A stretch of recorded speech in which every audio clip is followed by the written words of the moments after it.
OpenAI just released Mini and Nano variants in the 5.4 line.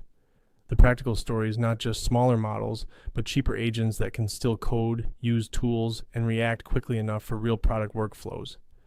This announcement lays out where each model fits.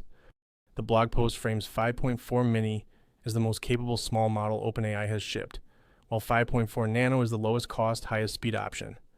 That split matters because it signals two different deployment patterns rather than one default lightweight model. OpenAI is explicit that these models are meant for workloads where latency changes the user experience. Think coding assistants, background subagents, and fast tool loops. In that context, shaving delay is not cosmetic. It determines whether an agent feels usable or interruptive. The coding claim is the centerpiece. OpenAI says 5.4 Mini and Nano work especially well when developers need rapid back and forth, not long solitary reasoning passes. That makes Mini interesting for interactive coding products where each patch, test, and retry has to stay quick. OpenAI's stronger technical claim is that 5.4 Mini beats GPT-5 Mini at similar latencies and gets closer to full 5.4 coding performance. That is more meaningful than a raw score bump because it suggests a better quality per second trade-off rather than brute force scaling. The announcement also qualifies its latency numbers, noting they are estimated from production behavior and offline simulation. That's worth noticing. It means you should read the comparisons as directional guidance, then validate with your own prompts, tool stack, and concurrency assumptions. One of the most useful points in the post is architectural, not benchmark driven. OpenAI describes a mixed model pattern where a larger model plans and 5.4 Mini executes narrower steps.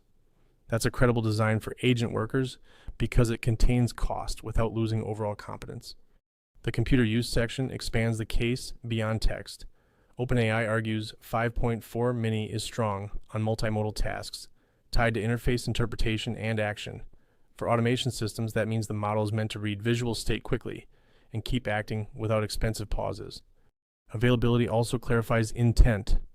5.4 Mini shows up across the API, Codex, and ChatGPT, which suggests OpenAI expects broad interactive use. 5.4 Nano is narrower, staying API only, a sign that it's mainly for developers tuning infrastructure and cost-sensitive pipelines. For implementation, Mini supports text and image inputs, tool use, function calling, web search, file search, and computer use in the API. That package matters because a small model becomes much more useful when it can orchestrate external systems instead of answering in isolation. The pricing language makes the intended handoff pretty clear. Mini is framed as efficient enough for mainstream coding services, even in Codex quota terms, while 5.4 Nano is the strict budget choice at 20 cents per million input tokens and $1.25 output.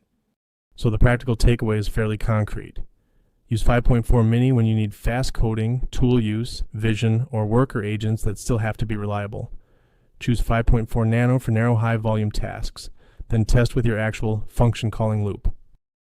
Subscribe to Build Things with AI for more AI news.